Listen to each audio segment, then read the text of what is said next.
All right. What's going on, everybody? Welcome on into the Auburn Daily Show, episode 8 of the Auburn Daily Show. Lance Dawe here with you on a rainy Wednesday afternoon in Auburn, Alabama. If it's not the best time to do a live stream according to the weather out here, so if it happens to cut off, I apologize.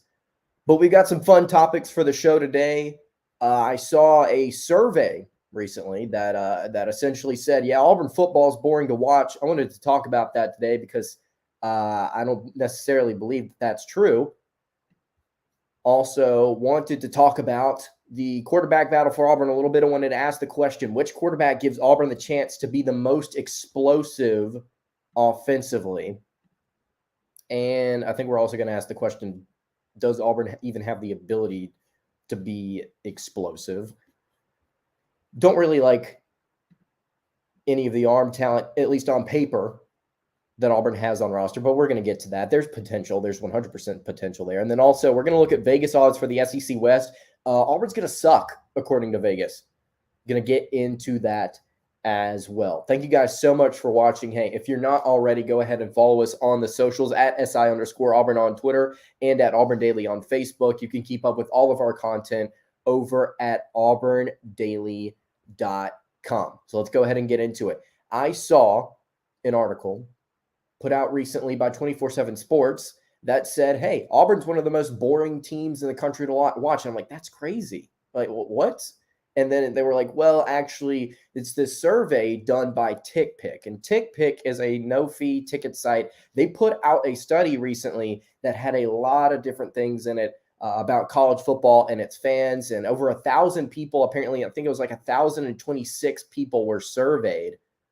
And they asked a bunch of different questions about parity in the sport of college football. They asked about power within conferences. They asked which teams were the best in each conference, which conferences were the best.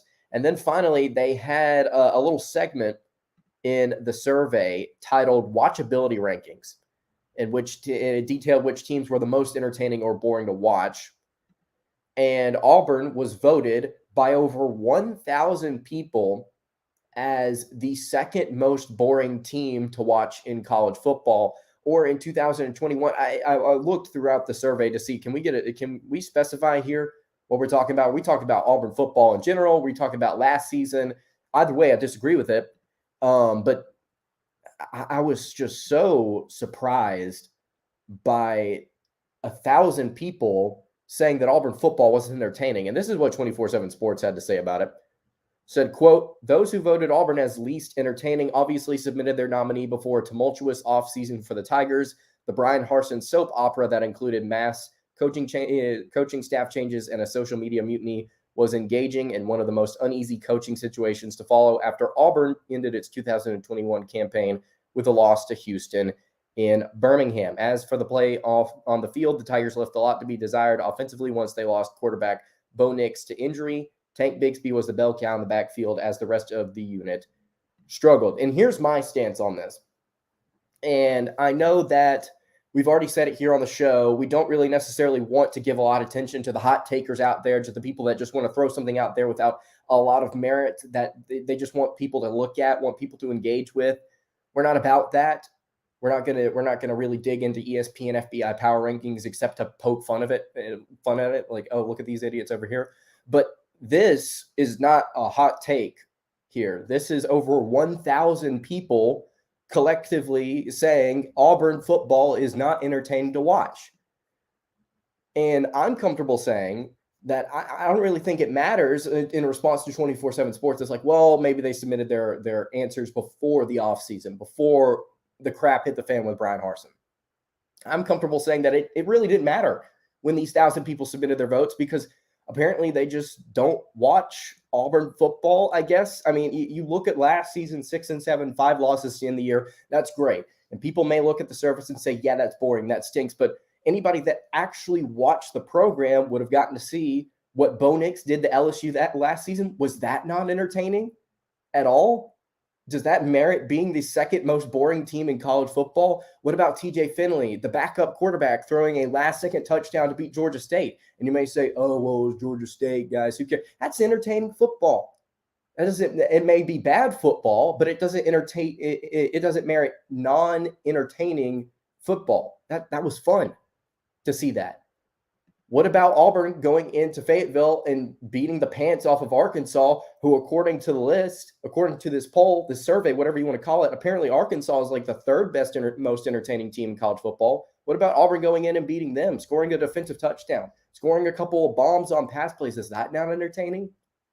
And then, what about the Iron Bowl that went into 4 overtimes? I mean, that's rivalry week. I mean, that Auburn almost completely eliminated Alabama's chance of going to the college football playoff.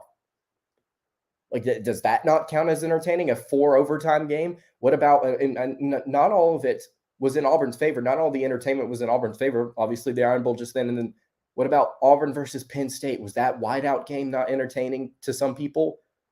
That was a great game. The environment was fantastic. What about the blown lead against Mississippi State? I mean, although that stunk for Auburn, is it entertaining to watch a team blow a 28-point lead? That only happens once in a blue moon. Shout out Falcons fans. Auburn is undoubtedly one of the most entertaining, drama-filled programs in the country, and it's not just limited to this season and this current offseason, right? You've got 2013. Well, actually, let's back it up to 2010. You've got 2010. You've got a national title season. You go undefeated. Heisman winner at quarterback. Is that not entertaining to you? I mean, what? You don't think that's entertaining? What about the controversy surrounding Cam Newton? Is that not just entertaining to at least watch from a distance? Is he, as a player, not entertaining? 2012, you have a massive decline. You have all these different things happen with Gene Chizik. He's let go. It's always something. It's always drama. It's always something that you can look at. It's like a car crash that you can't look away from occasionally with the Auburn Tigers. 2013, Auburn comes in with little to no expectation for the season. Gus Malzahn, first year with the program, gets them to the national title game. Was the kick six not entertaining to you? Was the prayer at Jordan-Hare not entertaining to you? 1,000 people. Was anybody from this poll from the South? Was anybody within these 1,000 people an SEC fan? Or any of them alumni of any SEC school? I mean, this seems like a very biased poll, and it's gotten a lot of traction. I'll say that it's gotten a lot of traction. I mean, 2015, you come in as one of the big programs, one of the big name teams in the country. Jeremy Johnson as a potential Heisman candidate. Was it not entertaining to see the way that ended? 2017, you go to the SEC championship game. I mean, to say that Auburn is not entertaining or boring, I think, and this is not I would say this if they were talking about any other program that was objectively fun to watch or objectively dramatic, consistently. It's always something with Auburn. There's never a dull moment surrounding Auburn football, whether that be on the field, whether that be off the field. The boosters are going to make sure of it. They are going to make sure. It's okay, well, if there's no drama, if there's a boring spring, if the guy that's gonna be competing for the quarterback battle, that's probably the leader, if he's hurt, why don't we stir the pot a little bit? Yeah, I don't even think Calzada committed. Had Calzada committed before all the Bryan Harsin stuff happened? I don't think he did. But it's the boosters are going to stir the pot whenever there's nothing going on. And whenever there is something going on, it's typically surrounding the quarterback, and Auburn fans being infatuated with the guy that's sitting behind him that hasn't really gotten a lot of reps or none at all. And there's just always something to be talking about with Auburn football. I do not understand this article. By the way, in case you're wondering, Buffalo was reportedly, according to this study, the most boring team to watch in all of college football. And I'll just say, I mean, Buffalo went 4-8 last year, and I know Lance Leopold is at Kansas, former Wisconsin Whitewater coach, Division III school there. And Buffalo was actually fun to watch during his time there. I mean, they had a 6'7" quarterback playing for him at some point who was mobile and had a cannon. I forget his name. Jarrett Patterson, a running back who was absolutely phenomenal for them. Was he not entertaining? I mean, this poll group also said that the most fair competition in the out of the Power Five is the Big Ten, and I'm pretty sure a lot of Big Ten or ACC or Big 12 folk were voting in this poll or this survey, whatever you want to call it. All right, that's my thought on that. I just cannot wrap my mind around people calling the Auburn Tigers a boring football program. It does not make a lot of sense to me. Something I wanted to talk about today that I thought would be an interesting topic, and this is not me. This is going to conclude in me being harsh to a part of the fan base. Just know that I'm not trying to be rude. I'm trying to be rational with the state of the program. And I'm not saying that you're being irrational. I think some of the points that some people have made about Auburn's quarterback battle are valid. It's just I don't want to complain where there is no need to complain. The question on today's show that I want to ask is, which quarterback in Auburn's current quarterback room, which quarterback gives Auburn the best chance to be explosive offensively? And there are two guys that I want to look at in particular here, because two of them we don't really know about. We've not gotten to really see a lot of Robbie Ashford, and we've not gotten to see Holden Garner at the collegiate game at all. And quite honestly, when you look at his scouting reports, it's like he really works well with the short to intermediate passing game. So like Garner could eventually make the offense efficient, but I don't know. And he's definitely got an arm, don't get me wrong. So he could be used to maybe stretch the field a little bit more. But today we're going to focus on TJ Finley and Zach Calzada. We're going to talk about Garner and Ashford a little bit later. But when I want to ask the question, which of these two guys gives Auburn's offense the chance to be more explosive? And I'm specifically talking about the passing game, right? Getting some chunk plays there. And I know that it's a team effort on the offensive end, and we're going to discuss that later. But let's focus specifically on these two quarterbacks and what they do throwing the ball downfield. So TJ Finley did not obviously get a lot of time at quarterback for the Tigers last season. But according to SEC StatCat, which is just a phenomenal resource for statistics, I mean, it is incredible what they do over at SEC StatCat. TJ Finley was 4 of 18 on throws, 20 yards or longer. That's a 22% completion percentage. For those of you out there watching that are not necessarily math wizards, we plug that in with our math department here at Auburn Daily, and they said those numbers aren't good. So I'm going to take their word for it. 22% reportedly is not very good.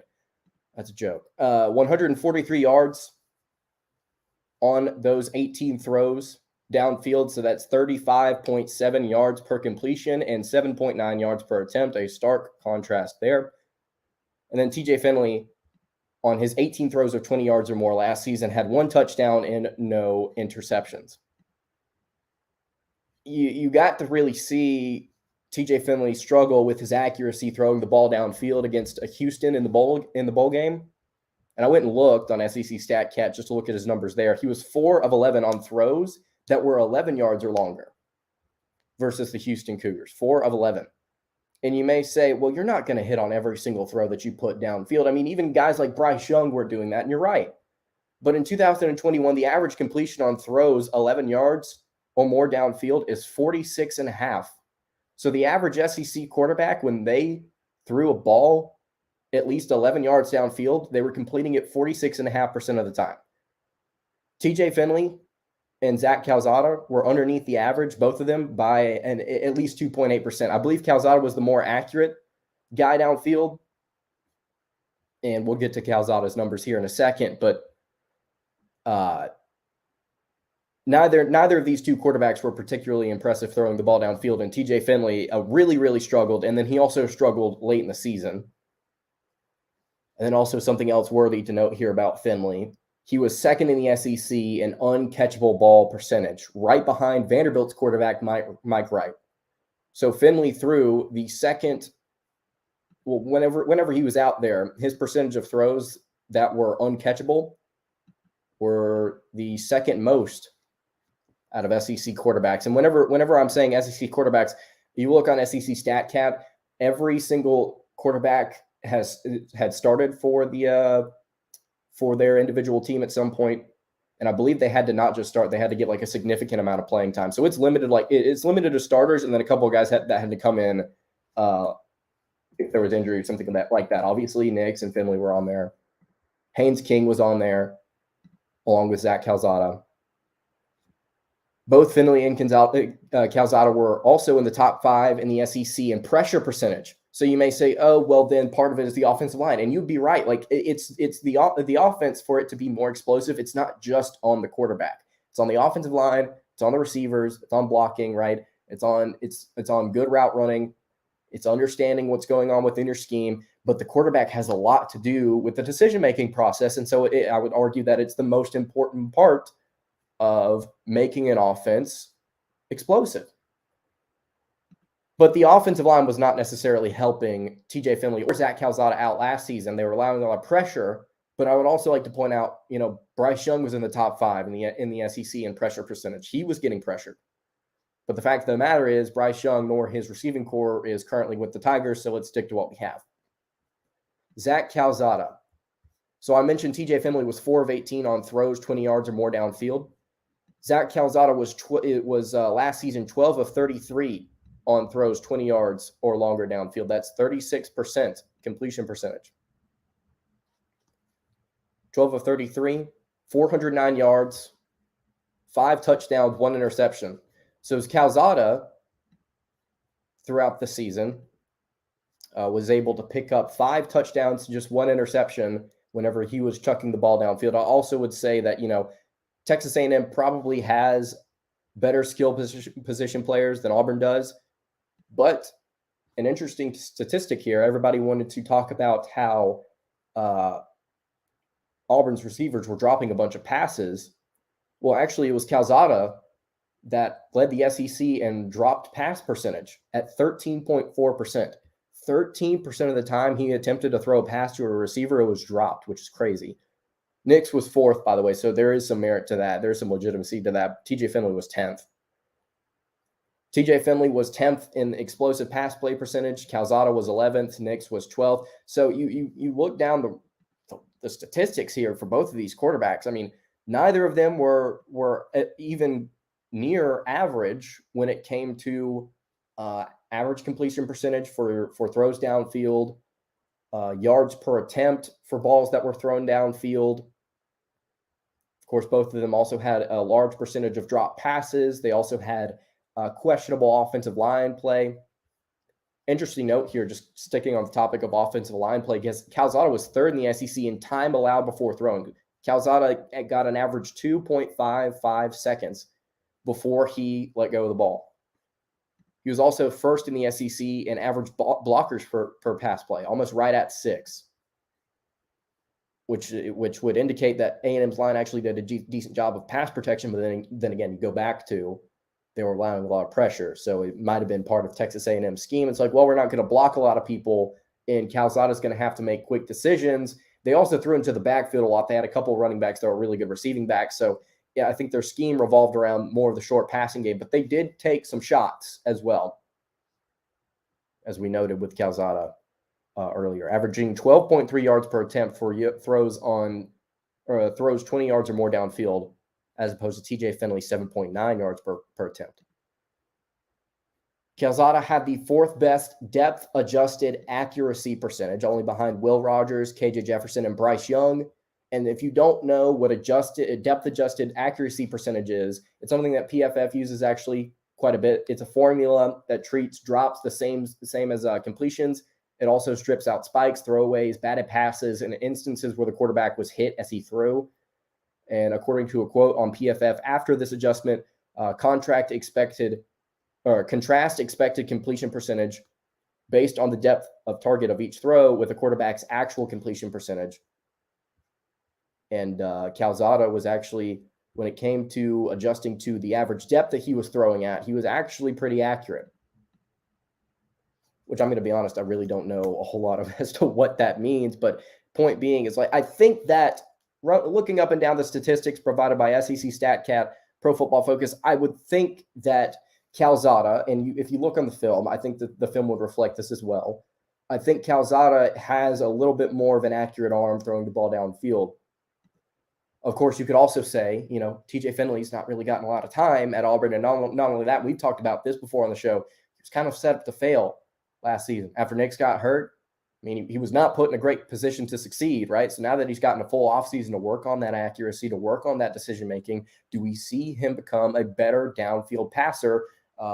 Please don't miss Tavares Dawson wide open again.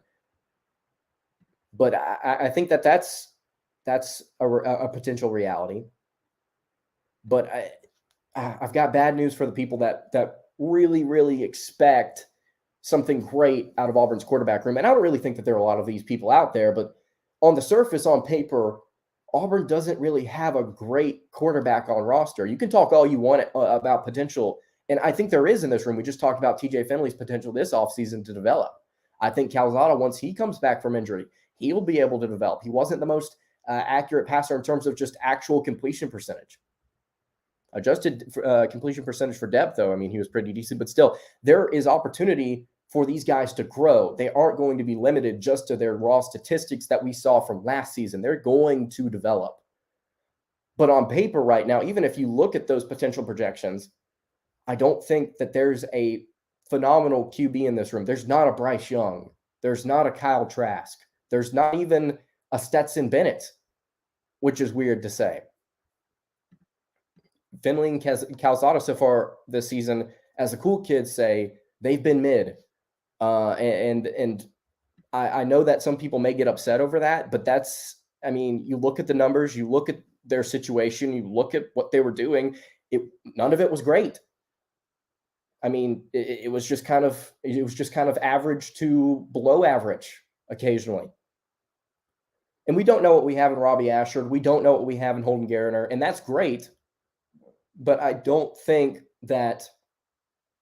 don't think that the best thing to do after A-Day is to take a lot of stock in what happened and say if Gariner or Ashford get reps and play well, it's like, oh, well, they're going to be the guys to take over and Calzada and Finley are terrible. That's not what I'm saying.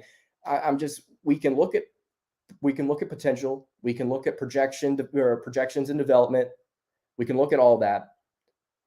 And then we can also look at the raw statistics. And I've just kind of come to the conclusion that I think Calzada would be the best option to make the offense more explosive.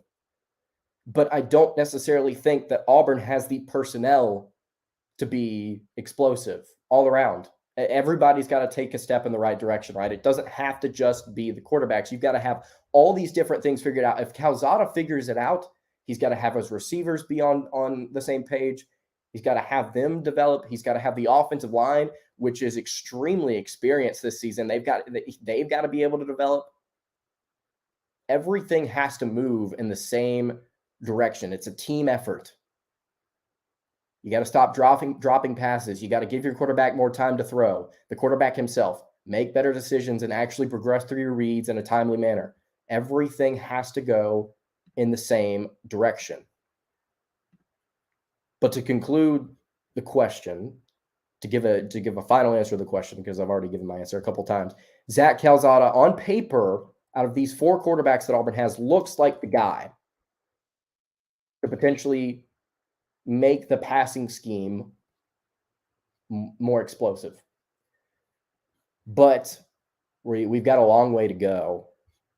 We've got to really figure out this quarterback battle, and we don't know who's going to start. So just because I said that Calzada statistically looks like the most explosive passer on this list doesn't mean he's going to start. We still got to figure out who that is. Don't know what's going to happen this season. And speaking of what's going to happen this season, okay, so Vegas put out odds, and I think this might have been a few days ago. But I found it because somebody sent me an article from Outkick of the SEC odds, and I went and looked at the odds that Vegas has put out. And according to Vegas, they have Auburn, their over-under for their win total this season at 5. Right now, Vegas doesn't believe Auburn's going to win a bowl game. That's the over-under that they've set. 5 wins. And then this is what Outkick says about it. The Tigers' offseason with the Bryan Harsin fiasco has been one of the wildest we've seen in college football in a very long time. As we all know, Harsin kept his job, but he had to replace defensive coordinator Derek Mason and will be on his 3rd offensive coordinator in a year. After firing Mike Bobo, the Tigers thought they would have had their replacement with Austin Davis, but he ended up resigning just a few weeks later. Eric Keesaw, who spent a good chunk of the 2021 season as the wide receiver coach, was named the new OC. And I would just go ahead and say on the surface, it's not as bad as the media may want to make it out to be. I think that right now with Eric Keesaw at OC, it's a very good position for the Tigers to be in. I mean, it's essentially Bryan Harsin running the show. And it seemed like there was a power struggle between him and Mike Bobo. And be quite honest with you, and I think a lot of Auburn fans would agree with this. I might be wrong, but I think fans would agree with this. The way that Bobo operated the offense last season, don't think some of the decisions that he made were the best. Specifically when it came to utilizing Tank Bigsby, I don't think he was utilized properly. So now that Harsin is in control of this scheme, I think that's a good thing.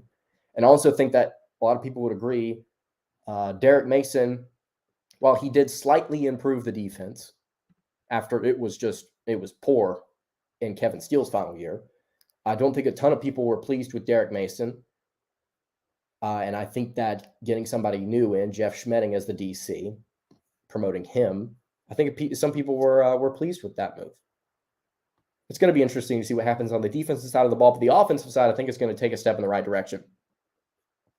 And then Outkick also says this: Auburn lost Bo Nix to the transfer portal and replaced him with former Texas A&M quarterback Zach Calzada. TJ Finley also returned for the 2022 season, giving Harsin 2 options at quarterback.